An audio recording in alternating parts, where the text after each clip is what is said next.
ఏంది మా హాస్పిటల్ అని చెప్పి సూపర్ మార్కెట్ తీసుకొచ్చుండవా? పేస్ట్ అయిపోయినదండి, కొనుక్కొని వెళ్ళిపోదాం. అయితే ఓకే, బిల్ ఎంత అయిందండి? 2000 అయిందండి. డబ్బులు ఇచ్చేయండి.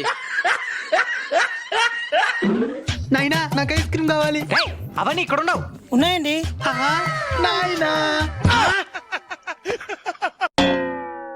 దగ్గరలో సంక్రాంతి వస్తున్నది, అలంకరించుకునే దానికి ఆర్నమెంట్స్ ఏమిలే. అవంతా ఇక్కడ అమ్మరు. ఉన్నాయండి. ఎవండి నాయనా నాకు బొమ్మలు కావాలి. ఇదేమైనా బొమ్మ చేప? బొమ్మలు ఉండేదానికే. ఉన్నాయండి. నాయనా ఏమండి, అన్ని కొనేసినాం, ఇంకా కూరగాయలు మాత్రం కొనాలా. అవి కూడా ఉన్నాయండి. ఫ్రూట్స్ కూడా ఉన్నాయి. ఏమండి, వంట సామాగ్రి దగ్గర నుంచి పూజ సామాగ్రి దాకా, ఐస్ క్రీమ్ దగ్గర నుంచి ఆట బొమ్మల దాకా, కూరగాయల దగ్గర నుంచి ఫ్రూట్స్ దాకా అన్ని కొనేసినాం.